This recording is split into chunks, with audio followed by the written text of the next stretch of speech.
Morning, everyone. Apologies for the delay.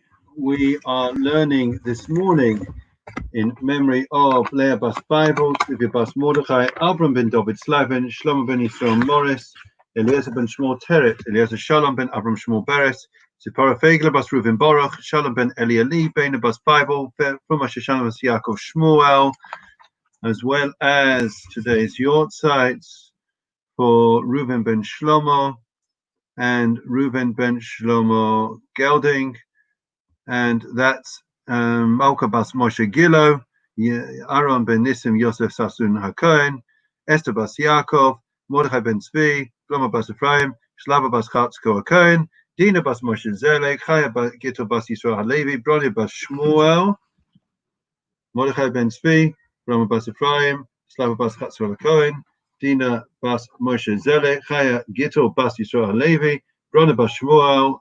That's it. Wish all of their respective families long life and only simchas. So, just take this off.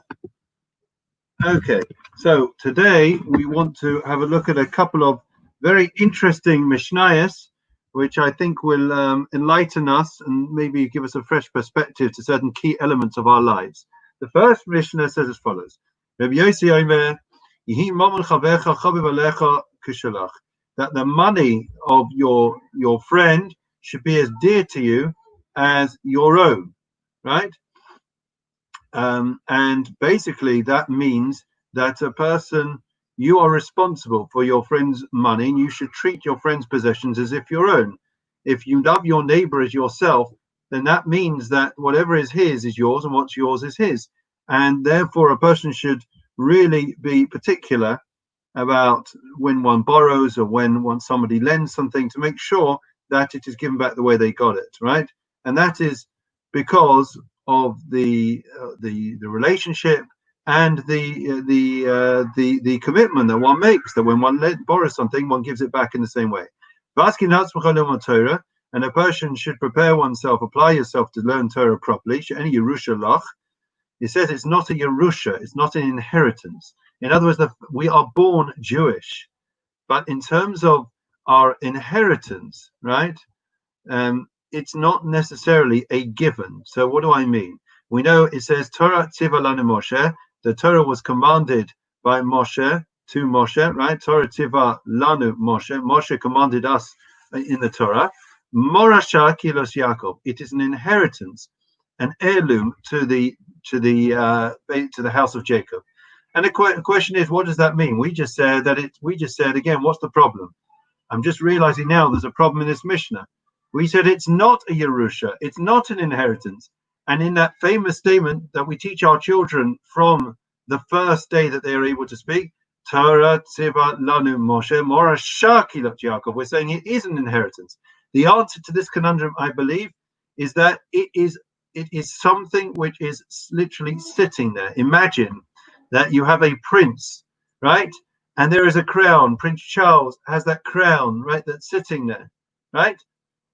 Now, I'm not talking about the Queen's crown. I'm talking about his crown, right? Whenever he wants, he can put on that crown. If he wants to, it's sitting there. It's on the pedestal. It's in the royal treasury, wherever it is. And if he wants to, all he has to do is go up and pick it and put it on his head and wear it. But that's only if he makes the effort. And if he chooses to, then it's there. It's literally just a stone's throw away from him. But if he doesn't make the effort, then it will just sit there on display and it will never be a part of him. That's what it means. It is an inheritance for us. It's been bequeathed to us, but it's for us to take the necessary steps. Carry on, because I want to get through a lot today. A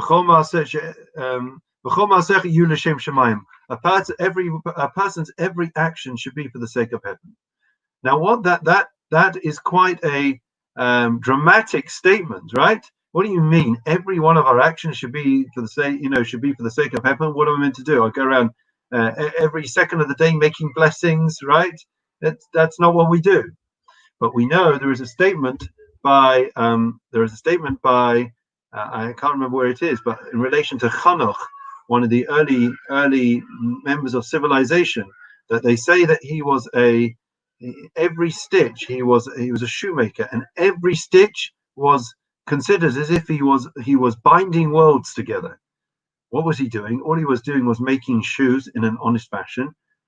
But the point that our sages tell us is that when Hanoch went to work, he wasn't thinking of, let me make a quick dime, let me see what I can get out of it. He was doing it in order to help other people. He wanted to be the best shoemaker he could be in order to help people.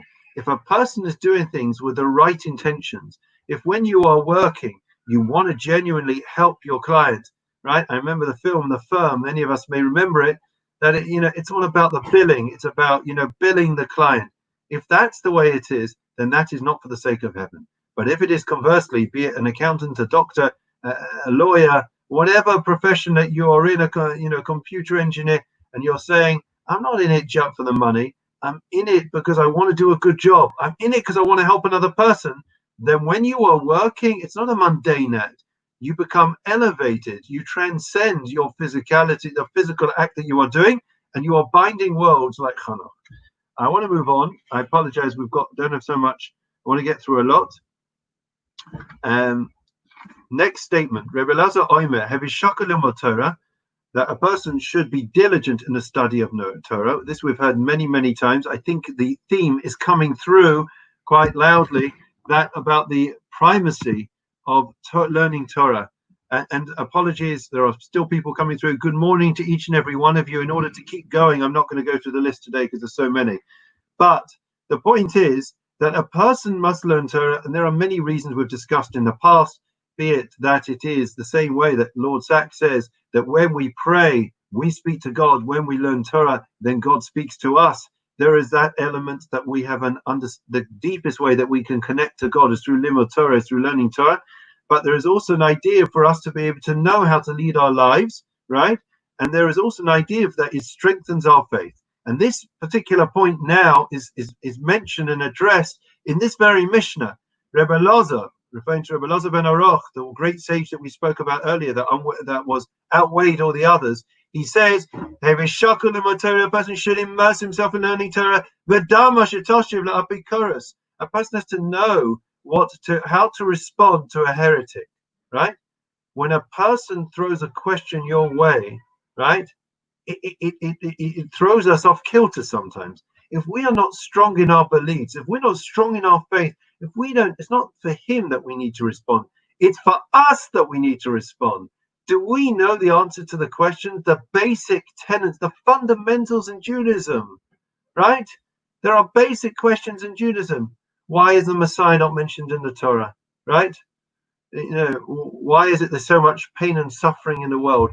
Basic questions that challenge our emunah, our faith. And it's okay for our faith to be challenged, but we have to go looking for the answers. Are we prepared?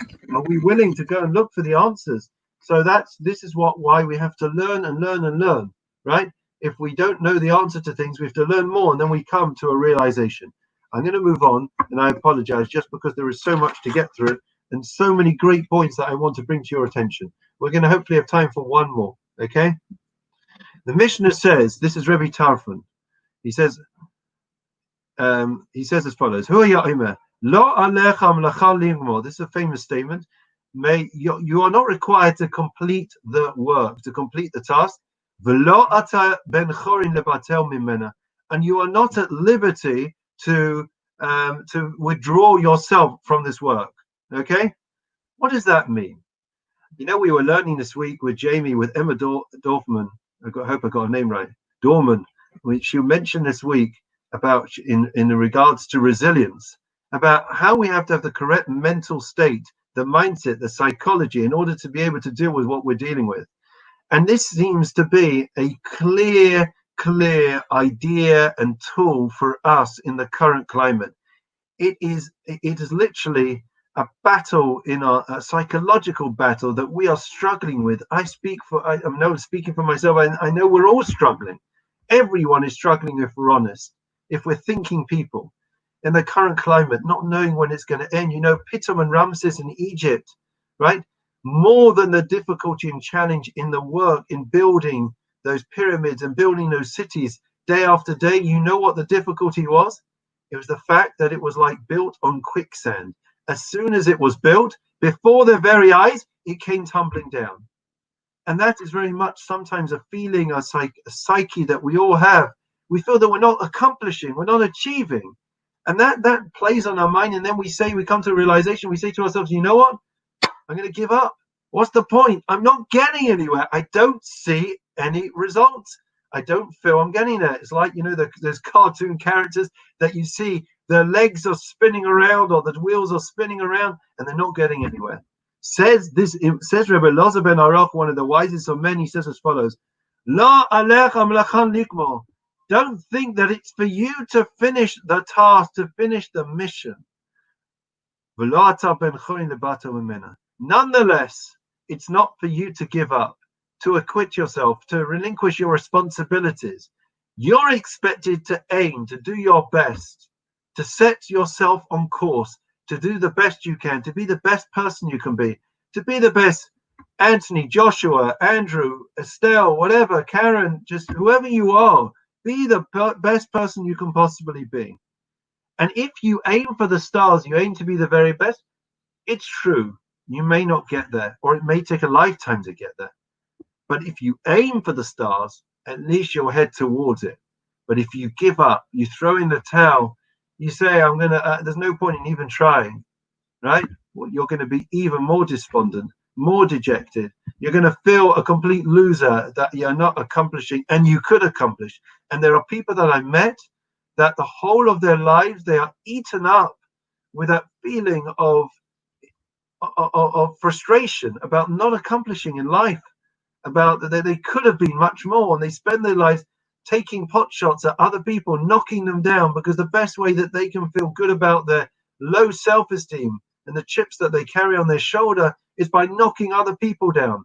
Rather than bigging themselves up, rather than building themselves for the future, they prefer to take shots at other people and say, whatever the person's accomplishing, they're nothing. We don't need to be like that. This Mishna is telling us, friends, aim for the stars. You've got a task in life. Look inside yourself at your capabilities, your qualities. You're so talented. And set your sights on those stars and then see where you can get to. And when you don't get there, you know what you turn around and say to yourself every day when you're in lockdown and even after lockdown, it's not expected of me to finish this task. We're part of an unbroken chain of 5,000, over 5,000 years of history of mankind. 5,800 years of mankind and over 3,000 years of Jewish history. It's not up to you to finish it, but you're the next link in the chain. You can make that little difference. The Mabit asks a famous question where this will conclude. I know we're over time and I apologize. We're in stoppage time. And the Mabit asks as follows. We say that our generation, we believe that in our generation we could bring the Messiah. And he says, what's the point? What are we going to accomplish? What could our prayers accomplish? What could our charity, our good deeds, our davening, our learning accomplish? We believe in a hierarchical structure. So that means Sinai was the zenith in history. That was the climax. And after that, it was a gradual decline in the standards and the levels of the Jewish people. Nobody's going to ever reach Moshe. And Joshua was the next leader, and he couldn't reach Moshe. And each subsequent generation is on a lower level as they move away from Sinai and divine revelation. So what are we meant to accomplish? If the previous generations couldn't bring the Messiah, what are we going to do? How are we going to accomplish what they couldn't? And you know what the answer he says is? It's beautiful. He says, and I hold this with me every single day, 99.9% the previous generation did. They did the lion's share of the work.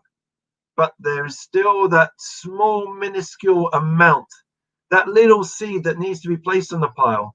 We are standing on the shoulders of giants. Our parents, our grandparents, our great-grandparents, our great-great-grandparents. And when we think what they went through, the toil, the persecution, the hardship, lives that they led, we have nothing compared to them.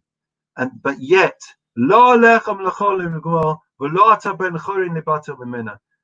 give up.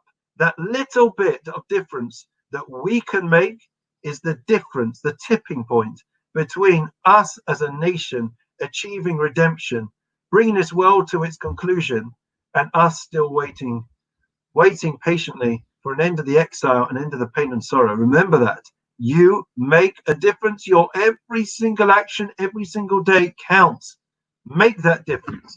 With that, we'll conclude and we'll move on to Psalm 23.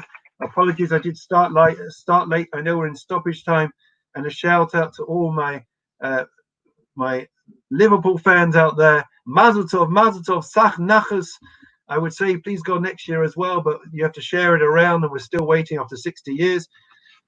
But anyways, a special shout out to my dear friend Rabbi Lera. Mazel tov to you, Rabbi Lera. Wonderful achievement. I know you've been looking forward to it. The Lord is my shepherd, I shall not want. He causes me to lie down in green pastures. He leads me beside still waters. He restores my soul. He leads me in the paths of righteousness for his name's sake. Even when I walk in the valley of darkness, I will fear no evil, for you are with me. Your rod and your staff, they comfort me. You set a table before me in the presence of my adversaries. You anointed my head with oil, my cup overflows. May only goodness and kindness pursue me all the days of my life, and I will dwell in the house of the Lord forevermore. Memorial prayer.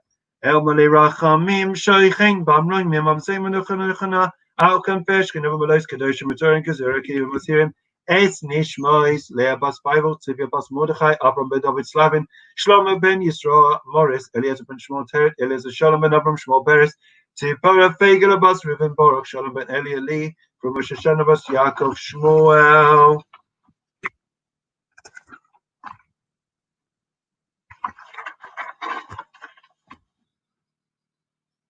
Reuven Meshomo Gelding, Malka Bas Moshe Gila, Aram Ben Nissim Yosef Sassoon Akain, Esther Bas Yaakov, Mordechai Ben Tzvi, Flora Bas Ephraim, Shlava Bas Chatzko Akain, Dina Bas Moshe Zelek, Chaya Gito Bas Yisrael Levi, Bronia Bas Shmuel, Mordechai Ben Tzvi, Flora Bas Ephraim, Dina Bas Moshe Zelek, Chaya Gito Bas Yisrael Levi, Bronia Bas Shmuel, Babo Shana Mispalim Babo Rambis was Ekadosh Bochi Malay Racham Malay Melachmona for some Bishlach Lim Bushim and Shmaim Lachavim Besach Shach Yisrael Rafosa Nefesh Musakov Hashabagas Makariv and Omar Amen. Wish long life to all those that have your sight both today and tomorrow, and all those that are saying Kaddish. We conclude with a Refuah Shlema prayer. Friends, as we said time and again, this virus, we may have won the battle, but the war is far from won. We are just beginning. Maybe it's the end of the beginning, but we have so much work to do. So please join with me as we say a Refuah Shlema prayer for an end to all those that have coronavirus and the end of all those that are suffering at the moment.